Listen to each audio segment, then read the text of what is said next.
क्या हाल है बच्चों। तो पिछली वीडियो में हमने सीखा व्हाट इज़ डिटर्मिनेंट, इंट्रोडक्शन थी उसकी कि डिटर्मिनेंट होता कैसे है, कैसे सिंप्लीफाई किया जाता है। ठीक है, तो आज हम बात करेंगे about the properties of determinant. ठीक है, कुछ इंपॉर्टेंट प्रॉपर्टीज़ है जिसके बेस पे हमने क्वेश्चन करना है। जो हमारी 4.2 एक्सरसाइज है वो वैसे भी बहुत इंपॉर्टेंट है एग्ज़ाम पॉइंट ऑफ व्यू से भी। ठीक है ना, चलिए प्रॉपर्टीज़ को हम ध्यान से पढ़ेंगे। सो चलिए स्टार्ट करते हैं। फर्स्ट प्रॉपर्टी कहता है बेटा क्या, determinant of A and determinant of A transpose क्या होता है, इक्वल होता है। डिटरमिनेंट ऑफ ए और डिटरमिनेंट ऑफ ए ट्रांसपोज हमेशा क्या होता है, इक्वल होता है। जैसे हमने एग्जांपल तौर पे इसको दिखा देते हैं। जैसे कोई भी एक मैट्रिक्स लिया हमने ए, दैट इज 1 2 3 4, तो उसका ट्रांसपोज क्या होगा बच्चे, first row become first column, second row become second column. Determinant निकालिए। डिटरमिनेंट में क्या होता है, upper to lower minus lower to upper, तो 1 into 4 minus 3 into 6 minus 2। A transpose का निकाला तो 4 इंटू 1 माइनस 6। तो यहाँ से प्रूव हो गया क्या कि डिटरमिनेंट ऑफ ए और डिटरमिनेंट ऑफ ए ट्रांसपोज बराबर होता है। तो यहाँ से एक चीज़ और भी क्लियर हुई क्या कि जो बुक में कहीं भी आप देखेंगे ना तो कई बार सिंबल नहीं यूज़ किया जाता डिटरमिनेंट के साथ, सिंपल DET लिखा जाता है। तो DET स्टैंड्स फॉर डिटरमिनेंट। तो determinant of A and determinant of A transpose is always equal. Okay, तो सेकेंड प्रॉपर्टी क्या आती है अपने पास, स्टार्ट करते हैं। If you shift any row or column, sign of determinant will change. Means कि अगर मान लो बच्चे कोई भी आपके डिटरमिनेंट वैल्यू दे रखी है डिटरमिनेंट में 1 2 3 4, अगर आप उस पर कोई भी ऑपरेशन यूज़ करते हो, जैसे आपने एलिमेंट्री में पढ़ लिया ऑपरेशन, तो ऑपरेशन अगर यूज़ करते हो, एक ऑपरेशन पे एक सिंबल चेंज होगा। That mean to say whenever you apply any operation, the symbol of the sign of the determinant will change. Like I have taken example कि 1 2 3 4 again जो अपने मैट्रिक्स हमने कंसीडर की थी उसका डिटरमिनेंट लिया है, ऑपरेशन अप्लाई किया R1 रिप्लेसिंग R2। ये जो एरो लगता है ना इसके दोनों साइड, इसका मतलब है रिप्लेसिंग, कि R1 और R2 की पोजीशन को हम रिप्लेस कर रहे हैं। That mean to say 1 2 become second row, 3 4 become first row. तो 3 4 1 2, सी माइनस कम्स आउट, तो sign of determinant will change. तो इसका मतलब क्या हुआ, जैसे आपने एक ऑपरेशन लगाया बाहर उसका पॉजिटिव से वो नेगेटिव यानी एक सिंबल आ गया। अगेन अगर मान लीजिए आपने फिर एक और ऑपरेशन लगा दिया, like column 1 exchange with column 2, again exchange, तो एक्सचेंज किया था मतलब कॉलम 1 है वो कॉलम 2 हो गया, कॉलम 2 है वो कॉलम 1 हो गया, और एक ऑपरेशन और लगा तो एक माइनस और आ जाएगा, तो यानी -1 ऑलरेडी था तो उसका स्क्वायर हो गया। ठीक है, अगर आप एक और ऑपरेशन लगाएंगे तो -1 का क्यूब हो जाएगा, एक और ऑपरेशन लगाएंगे -1 की पावर 4 हो जाएगी। तो इसका मतलब आप सिंपली याद रख लीजिए, अगर आप किसी भी डिटरमिनेंट में रो या कॉलम की शिफ्टिंग करते हैं तो हर शिफ्टिंग पे एक नेगेटिव यानी एक सिंबल चेंज होगा ही होगा। ठीक है, तो इसको याद रखेंगे। This is our second property. Now move to third property. What is property number third, in any matrix if two rows or two columns are same it vanishes। इसका मतलब क्या हुआ, अगर किसी भी मैट्रिक्स के डिटरमिनेंट में आप बात करते हैं, इफ एनी मैट्रिक्स, आप इन मैट्रिक्स या आप यहाँ पे बात कर सकते हैं डिटरमिनेंट की। ठीक है, डिटरमिनेंट क्या कहता है कि किसी बेटा डिटरमिनेंट में अगर आपके पास कोई भी पर्टिकुलर दो रो या पर्टिकुलर दो कॉलम सेम एलिमेंट रखते हैं तो आपको उसको सिंप्लीफाई नहीं करना, डायरेक्ट उसका आंसर हमेशा 0 होगा। आप सिंप्लीफाई करके उसको क्रॉस चेक भी कर सकते हैं। ठीक है, तो ये आपका टाइम सेविंग हो जाता है इन चीज़ों को ध्यान रखने के लिए। Like I have taken an example, there is a matrix 1 2 3 4 5 6 1 2 3। जैसे आपने उसका डिटरमिनेंट लिया, क्या आया, 1 2 3 4 5 6 1 2 3, तो first row and third row are same, every element 1 1 2 2 3 3, so its direct answer is 0. Direct answer is 0. O again, find an example. If there is a matrix A 1 2 3 4 5 6 2 4 6, यहाँ पे एक चीज़ समझने वाली बात है जो नई चीज़ है यहाँ पे, कि जैसे मान लीजिए आपके पास कोई मैट्रिक्स दी हुई थी A और आप उसको किसी स्केलर से मल्टीप्लाई करते हैं, जैसे मैंने लिखा हुआ है 2 है, कि अगर इसको 2 से मल्टीप्लाई करते हैं तो इसका मतलब क्या होता था, एवरी एलिमेंट, ठीक है, every element of this matrix become double. That mean to say कि जो ये स्केलर बाहर होता है वो मैट्रिक्स के हर एलिमेंट के साथ मल्टीप्लाई होता है।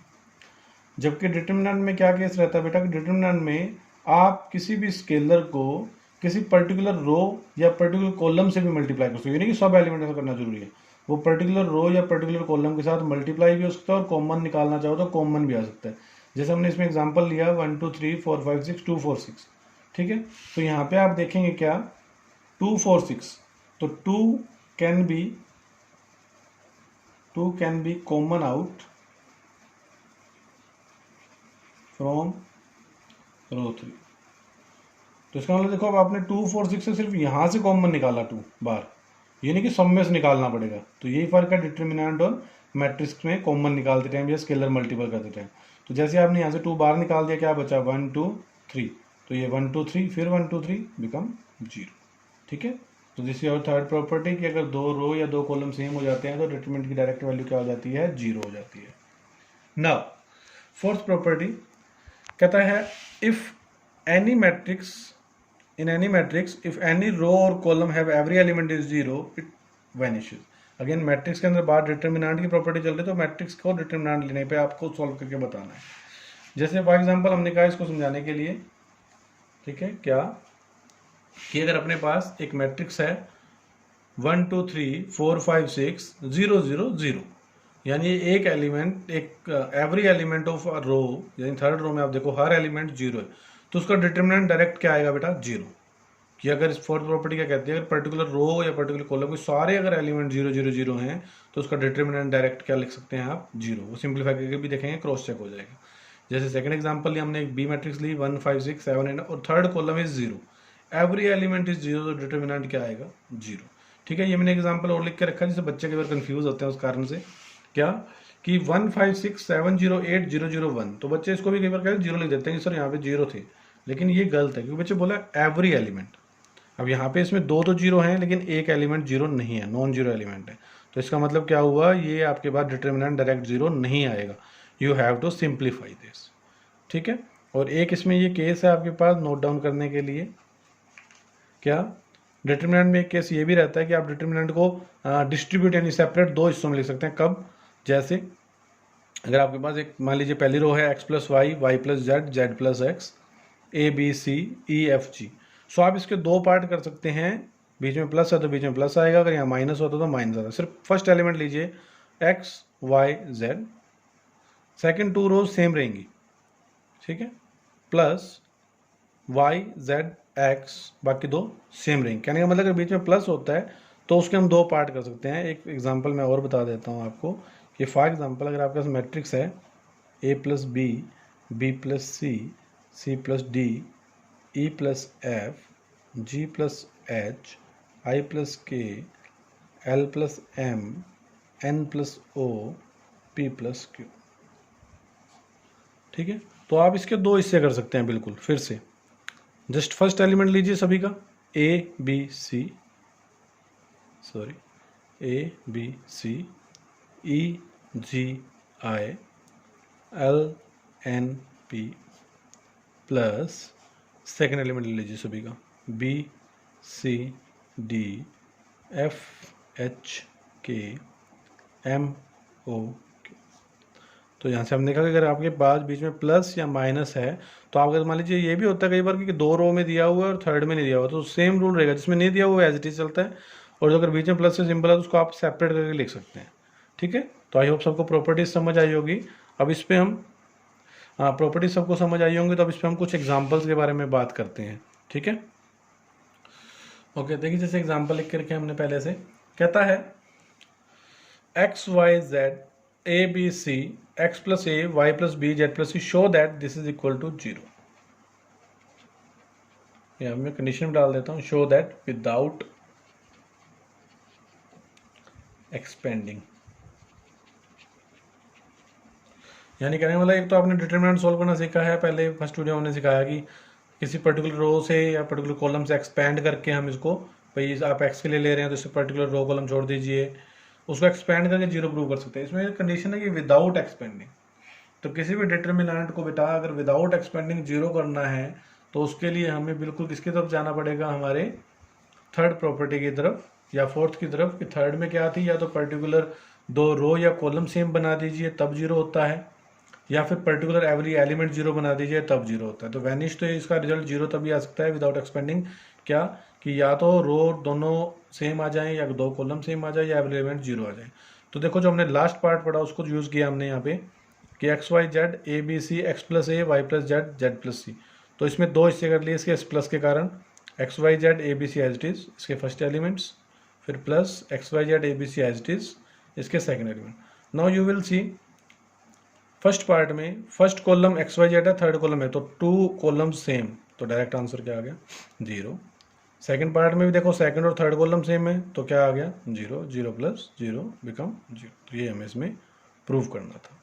ठीक है, some another example also again show that, वही आपका केस हम डिस्कस करें विदाउट एक्सपेंडिंग वाले। क्या है 2 3 5 7 8 9 65 75 86 को 0 प्रूव करना है अपने को। तो इसमें हमने कहा था कि आप किसी में इसमें आपको रो या कॉलम को जो ऑपरेशन लगता है ऑपरेशन भी लगा सकते हो विदाउट एक्सपेंडिंग। एक्सपेंड नहीं करना, ऑपरेशन यूज कर सकते हैं, प्रॉपर्टी यूज कर सकते हैं कि operation are also called properties. So 2 3 5 7 8 9 65 75 86, देखो इसमें कन्वर्ट करना है, 0 बनाने का वही रूल रहेगा, 2 रो या 2 कॉलम सेम बनाओ। तो आप देखते हैं 2 और 7 में क्या कर लेंगे, अगर माइनस करते हैं 5 आ रहा है, 5 आ रहा है, 4 आ रहा है, तो उससे इसका लेना देना नहीं है। ठीक है, अब यहाँ पे हमने ऑपरेशन क्या यूज़ किया कि C3 में C3 माइनस 9C2। अगर हम इसके अंदर देखो क्वेश्चन को देख के खुद थोड़ा एनालाइज करना पड़ता है कि क्या कर सकते हैं, तो थोड़ा सा अगर हमने ध्यान से देखा, अगर इसको 9 से मल्टीप्लाई करते हैं तो बिकम 9 7 जा 63, और 65 में 63 माइनस हुआ 2, 9 8 जा 72, 75 में 72 गए 3, 9 9 जा 81, 86 में से 81 गए तो 5। तो clearly first column second column third column जब बना तो आपने चेक किया तो फर्स्ट कॉलम और थर्ड कॉलम सेम बन गया इस ऑपरेशन के बाद, तो डायरेक्ट रिजल्ट क्या आ गया 0। ठीक है, तो विदाउट एक्सपेंडिंग वाले में आपको सिर्फ ये ध्यान रखना है, बाय यूजिंग ऑपरेशन और प्रॉपर्टी आपको कहीं से भी 2 रो या 2 कॉलम सेम बना देंगे तो रिजल्ट क्या माना जाएगा 0। सम अनदर एग्जांपल जो अपना लास्ट टॉपिक किया उसके ऊपर डिपेंड करते हुए कि हमें रो ऑपरेशन कॉलम ऑपरेशन भी यूज करने पड़ते हैं। जैसे केस था आपके पास क्या, शो दैट, सारे केस शो दैट वाले ही रहेंगे इसके अंदर। The first determinant left side में क्या है बेटा, b plus C, C plus A plus B, Q plus R plus P plus Q, Y plus Z plus X plus Y, equal to show करना है किसके, double of A P X B Q Y C R Z के। तो आप left side को पकड़ेंगे, again जो हमने लास्ट प्रॉपर्टी समझी थी उसके अकॉर्डिंग इसके हिस्से कर सकते हैं हम, 2 पार्ट में इसको डिवाइड कर दिया, क्या first B Q Y C R Z A P X, और सेकंड में C R Z A P X B Q. Clear now अब हम अपने प्रूफ को देखेंगे। प्रूफ में कहता है कि फर्स्ट ए, सेकंड में बी और थर्ड में सी होना चाहिए, तो हम उसके अकॉर्डिंग इसको चेंज करेंगे। देखो कैसे करेंगे, उसमें प्रॉपर्टी यूज करेंगे। जब भी अगर हम एक्सचेंज करते हैं तो क्या ऑपरेशन था कि डिटरमिनेंट का सिंबल चेंज हो जाता है, तो उसके अकॉर्डिंग क्या आ गया बच्चे, अब हमें ए को ऊपर तक लेके जाना है तो हमने पहले क्या ऑपरेशन लगाया, R2 और R3 को एक्सचेंज कर दो, तो R2 R3 एक्सचेंज हुए, R2 become R3, R3 become R2, you can सी, और एक सिंबल लग गया माइनस का। इस पे भी हमने उस हिसाब से किया, क्या किया, R1 टेंस टू R2, यानी R1 और R2 को एक्सचेंज किया इसके अंदर, तो क्या आ गया, ए ऊपर हो गया, सी नीचे हो गया, और एक माइनस लग गया। फिर अपने प्रूफ को दिमाग में रखते हुए हमें ए फर्स्ट नंबर पे चाहिए, तो फिर से हमने क्या किया, R1 और R2 को रिप्लेस कर दो। अगर R1 R2 को रिप्लेस करोगे तो बेटा यहाँ ए हो गया, यहाँ बी हो गया। ठीक है, और एक सिंबल और आ गया, तो -1 का स्क्वायर हो गया, जो 1 होता है, कोई जरूरत नहीं है उसकी। सिमिलरली यहाँ पे लगाया R2 और R3, क्योंकि बी सेकंड नंबर पे चाहिए हमें। प्रूफ को दिमाग में रखना है बस, मेन सिंपल सी बात है। तो एक और माइनस आएगा, वो पॉजिटिव कर दिया, तो now you can see A P X B Q Y C R Z, A P X B Q Y C R Z, which is double of A P X B Q Y and C R Z. तो जैसे देखा बेटा आपने इस property को use किया, तो आपको प्रॉपर्टीज अच्छे से समझ लेनी है, उन्हीं का यूटिलाइज करना है आगे जब हम क्वेश्चंस को करेंगे। ठीक है, क्योंकि इस एक्सरसाइज को मैंने बोला इंपॉर्टेंट एक्सरसाइज है, तो इसको हम 2 पार्ट में कर रहे हैं, इसलिए अगर आज हमने समझा विदाउट एक्सपेंडिंग एंड प्रॉपर्टीज़ को, कल हम प्रॉब्लम्स करेंगे नेक्स्ट वीडियो के अंदर अबाउट डिटरमिनेंट की प्रॉपर्टी, डिटरमिनेंट्स की प्रॉपर्टी को यूज़ करते हुए रिजल्ट्स निकालने सीखेंगे हम, जो हमारे एग्ज़ाम में क्वेश्चन जिस टाइप से आते हैं उनसे रिलेटेड। तो अभी आज के टॉपिक के अंदर आपके लिए विदाउट एक्सपेंडिंग के अकॉर्डिंग सिंप्लीफाई करना सीखा आपने, और प्रॉपर्टीज़ को सीखा आपने। इसमें अगर किसी को कोई भी डाउट हो तो बेटा बताइएगा। ठीक है, तो प्रॉब्लम्स के साथ, प्रॉब्लम ऑफ डिटरमिनेंट के साथ मिलते हैं नेक्स्ट वीडियो में। धन्यवाद।